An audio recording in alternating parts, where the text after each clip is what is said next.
Hello, I am Morgan Byers and welcome to this episode of The Edge. Sports have become a popular pastime for high school and college students. Playing sports in high school versus playing sports in college at the varsity level are very different. Nearly every college offers non-competitive sports, but if students choose to partake at the varsity level, the Ncaa has many requirements and regulations the student athlete, along with coaches, must follow. Regardless of the rules and regulations, it is easy to see the physical benefits of student athletes, but we do need to remember that there are also social and academic benefits as well. Today, Mr. Geyer is here to discuss with us the benefits of playing high school and college sports, along with the transition into college sports. So hello, Mr. Geyer. Thank you for joining us today. So I'd like to start off by asking you, how do sports in high school benefit students? Well, I think there's many ways. There's a social aspect of it. More students can interact with other students that maybe they wouldn't have. There's also obviously a physical benefit for sports, regardless of what sport it is, regardless of what group it is. I think that the physical aspect of it is great. Get kids moving, get kids healthy. Obviously that's key and important in today's society.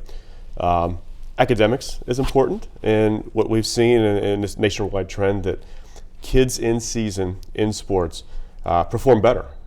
Maybe it's the time management that they require because they're going from school to practice to game, but the academics still fit in. We find a lot of our student athletes do better in season, which is a great thing because that's obviously the ultimate goal. Is the academic portion is key for the high school career.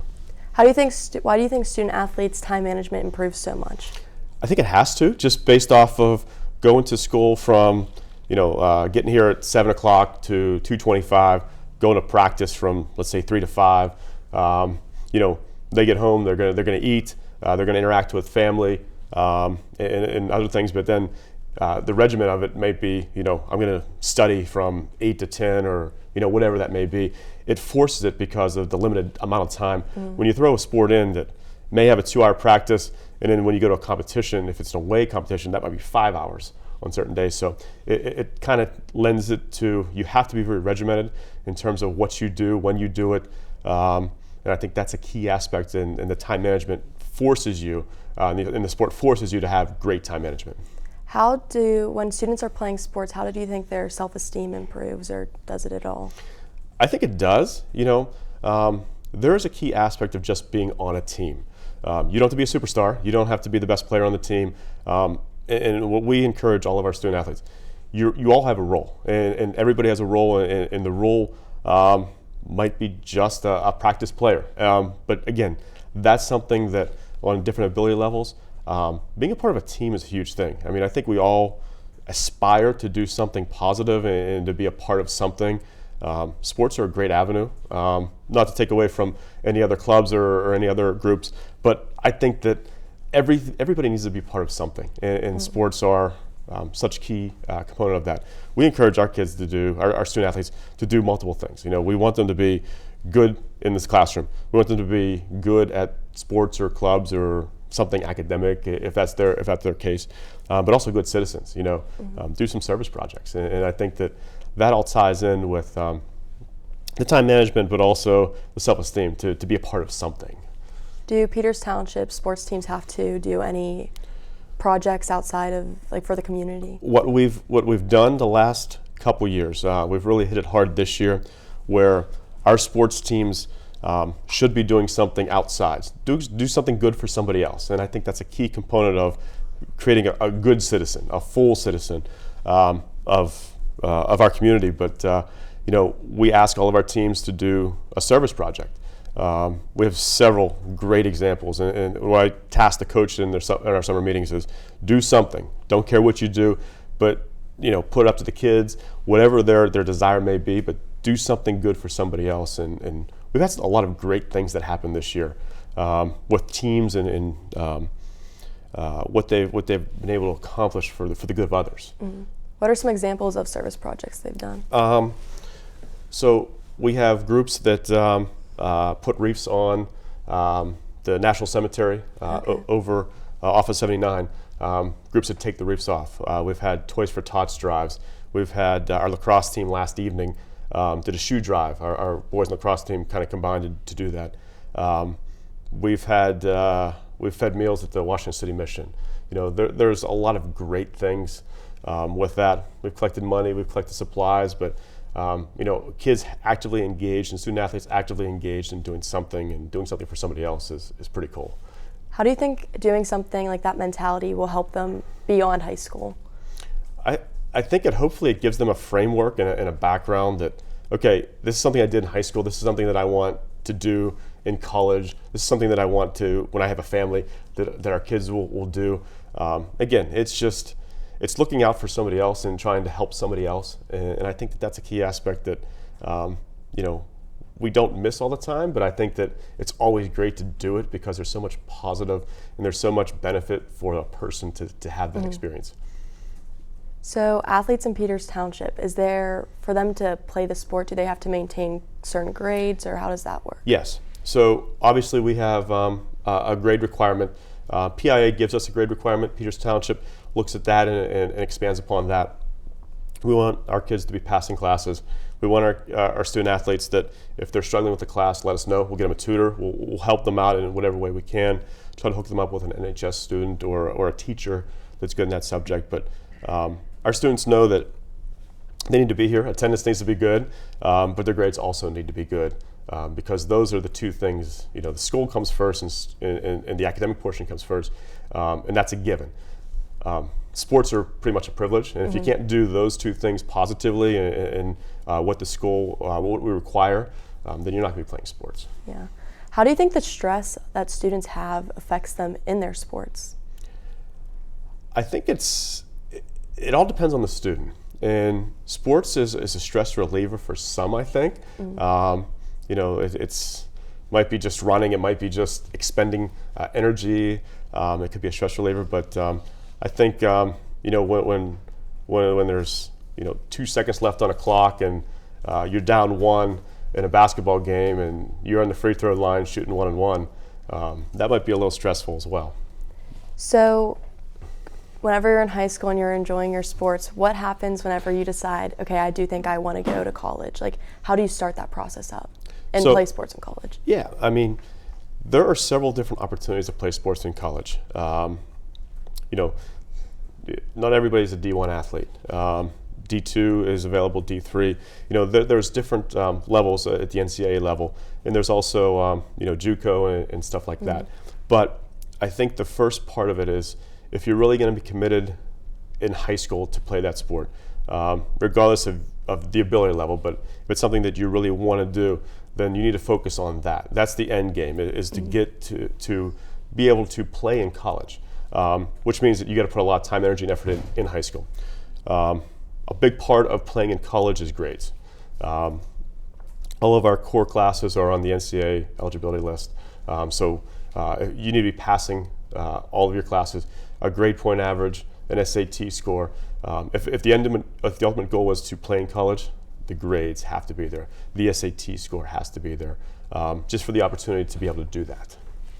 What is the minimum age, when can college coaches start recruiting? So every sport is different, and there's if you look online, and I printed out today, there's 11 pages of different regulations on when people can talk to a student athlete, a high school student athlete, in each sport. Some sports they can mail you stuff all the time.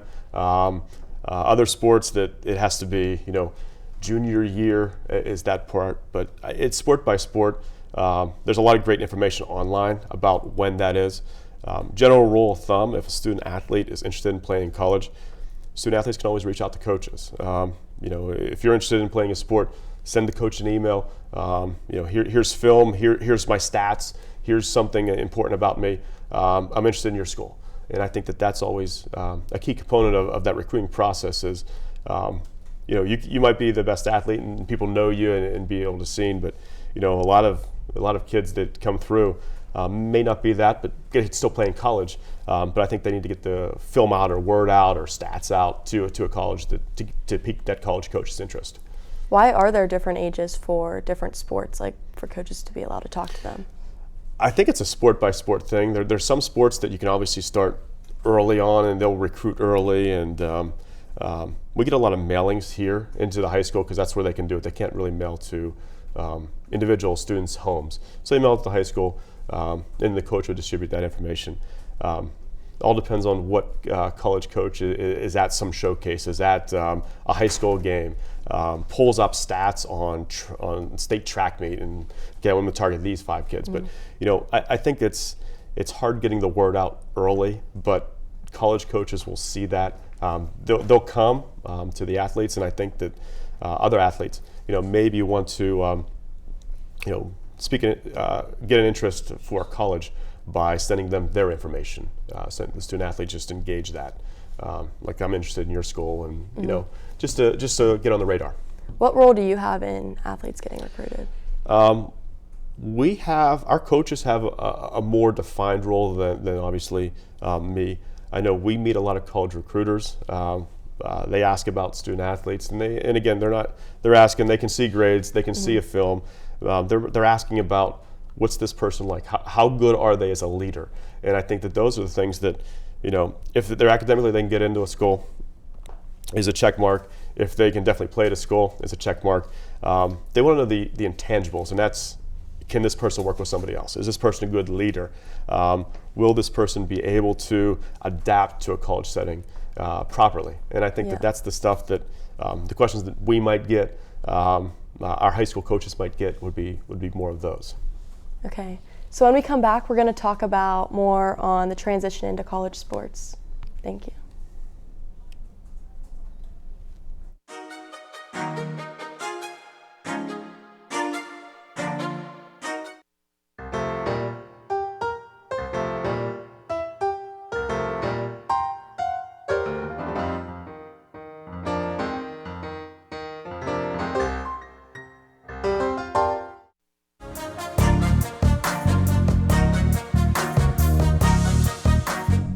So we're back. Mr. Geyer, if a student is wanting to show colleges that they're interested, do they need to sign up for the Ncaa Eligibility Center? What is the Ncaa? So the Ncaa Eligibility Center is a clearinghouse. And that's basically, it checks all of the schools, all the high schools in the country have to, or should be a part of that. Our school is. All of our core classes, all of our elective classes that would count for Ncaa credit are part of that. So there's a requirement from the Ncaa that you have to take X amount of classes in math, English, sciences. There's a defined list. Most of our students, I would say 98% of our students have that list once they graduate from high school. So it makes sure that the classes, what the teachers are teaching, are accurate and good and are rigid enough to account for the Ncaa clearinghouse. So there's that portion of it, is the core classes and the classes required. The next portion of clearinghouse would be transcripts. So how good is the student athlete, grade point average wise? And they check that, and a good time to register for Ncaa clearinghouse would be junior year, beginning of junior year. The third portion of that would be SAT, ACT scores, and I think that those are a key component of the clearinghouse as well. So it's the grade point average plus the testing score. Obviously you need to get so many classes, but the clearinghouse is in the junior year, and students who are mildly interested in playing in college should do it. It's a stringent process. Our guidance counselors would work through any student that is interested in playing in college, get them the information that they need, get everything up and running. Student athlete and parents would sign in for the eligibility center. Then they would request transcripts from the school, and our guidance counselors would upload the unofficial transcript whenever it may be, junior year, and then also a final transcript after graduation to make sure that that student athlete had met all the requirements to play in a collegiate level. Some colleges, depending on the grade point average, freshman year might be not a playing year. It might be you're going to practice, you're going to go to school, and we're going to see if your grades can get up to that point. If grades are marginal, I should say. Most student athletes will go right into full participation first year. But our guidance counselors do an excellent job of any student who's interested in that, walking through the process. There's some information on our guidance counselor website about Ncaa eligibility, but just a basic Google of Ncaa eligibility, It's pretty straightforward. It's more streamlined than it used to be. So any student athlete who's interested in playing in college should do that early. There's a cost to it, but it's something that the earlier the better on that, if that's a possibility of playing in college. If students decide that they get the go-ahead from the coach, they decide that they are going to play, it's definite that we have what's called signing day. Can you explain what signing day is? So signing day, we do it, there's different signing days periodically through the year through Ncaa, through the National Letter of Intent. We do signing days here where we try to do it seasonally. So we do one in November, one in February, and then we'll have one, we have one at the end of May as well. For any student athletes that are participating in college at any level in college. We get on an average about 30 plus per year student athletes. So roughly 10% of our graduating class will go on to play sports in college, which is a huge number for any school, just based off of our participation numbers in sports is very high, but to have that percent go on to play in college is such a great thing. But we have signing day to recognize those student athletes on a seasonal basis. When they sign, some students sign early, some students will sign towards the end because they're still debating on where they're going to go for next year. So we try to get everything done, obviously before May, so we can recognize those students. It seems like a nice event that we've put on, and we're very pleased to see that our student athletes are going on to play in college, and we want to recognize their abilities and thank their parents and thank them for everything they've done for us. Is signing day only open to seniors, or can juniors do it too? So it's only open to seniors. Technically, only seniors can sign. They can commit to a school, verbal commitment to a school, but the real agreement, where the document that they have to sign that says that they're going to go there would be senior year. So basically seniors. Okay. What is the typical signing day like? So I'll give you two examples. The college one. So a college coach offers you a scholarship. Might be a full scholarship, might be a partial scholarship, whatever it may be.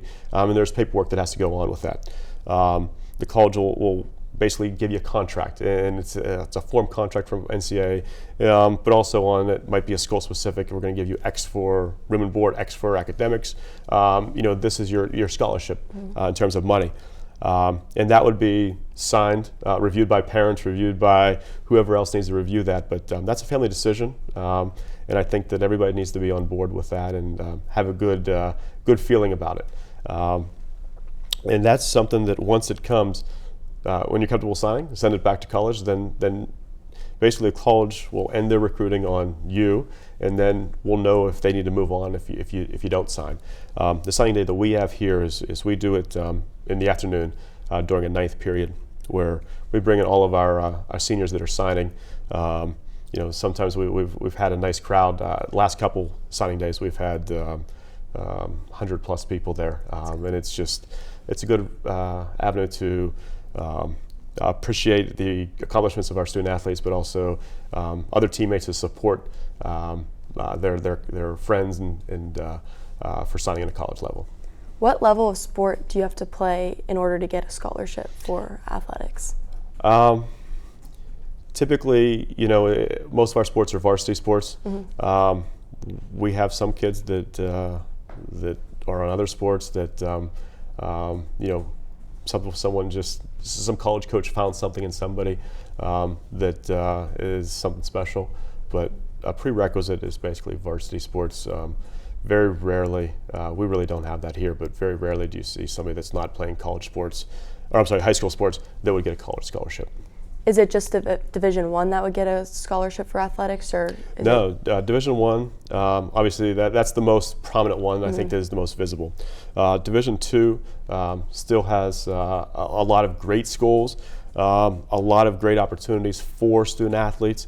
In D3, D3 is basically there's not a lot of athletic money in D3, but what there is sometimes academic money. There is leadership money.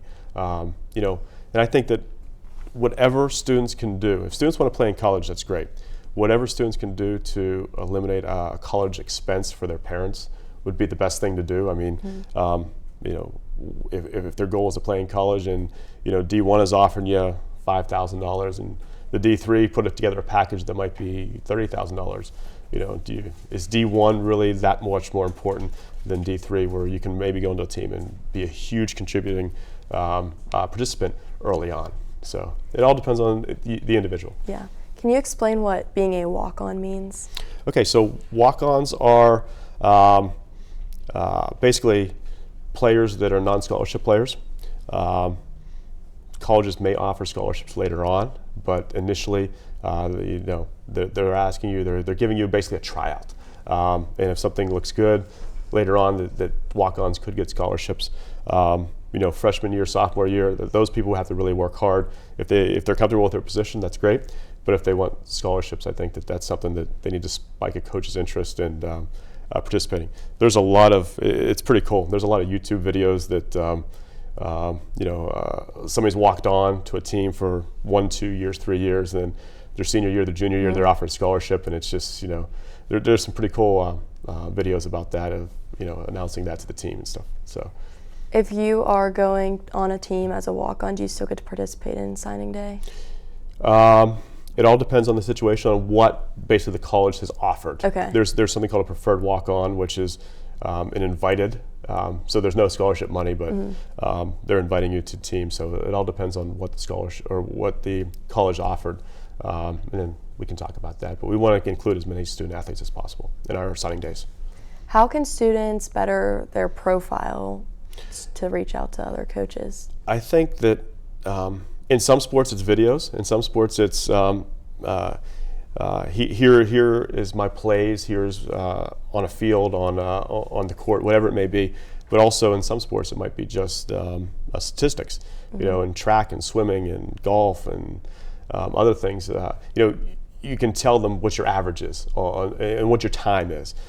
So the numbers don't lie in most cases on those. But I would, to expand profiles, I think the biggest thing would be to have a list of schools, a high reach school, what you think you should land on, and then where else you're interested in, and just reach out to colleges and say, and basically give them the information that you have, and let them know that you're interested in playing in college. Is it a good idea to be persistent when emailing college coaches if you're not always getting the reach, if they're not reaching out to you? Or I think that if college coaches are not reaching back, maybe we need to change our target and maybe readjust where we're looking at for colleges. If you're looking at an SEC school and you've sent several emails and nothing's coming back, maybe we need to look at that and readjust where our aim is and where our reach is going to be. For student athletes to decide that if they decide that they want to go and play in college, what benefits could they expect to have? So benefits would be some type of financial help, and I think that's a key aspect, and anything that we can do to lower the cost of education in college would be awesome for our individual families. Some schools, depending on the school, there might be academic support for those teams. There might be some benefits of, there's some schools that athletes can go into a room that is stocked with nutritious food and, have a separate weight room and stuff like that. But I think the key aspect of it is the financial benefit that the student athlete would receive. Is it a good idea for student athletes to talk to multiple coaches, or is there a limit of coaches that they can talk to? There's a limit on visits the student athlete can go, like as an official visit. If you want to look at 12 schools, you can visit 12 schools on your own expense. But schools can give official visits, and the schools basically pick up the tab for transportation and lodging. There is, I think, a benefit of looking at different schools. What we've seen is sometimes student athletes receive a package from one school. The other school can offer more, and sometimes they match. But I think that it's beneficial to look at multiple schools, unless you know exactly, I want to go here and they're going to treat me right. But I think it's benefit to look at multiple schools and to see the best financial package and also the team atmosphere that you're going to walk into. What's the difference between an unofficial and official visit? So an official visit would be the school is paying for it. They've invited you and they're paying for it. The unofficial is you're going to go visit a school on your own and look at that. All right. Okay. Well, thank you for coming today, Mr. Geyer. That is all the time we have now. Thank you so much, Mr. Geyer, for joining us today. Make sure to tune in to the next episode of The Edge.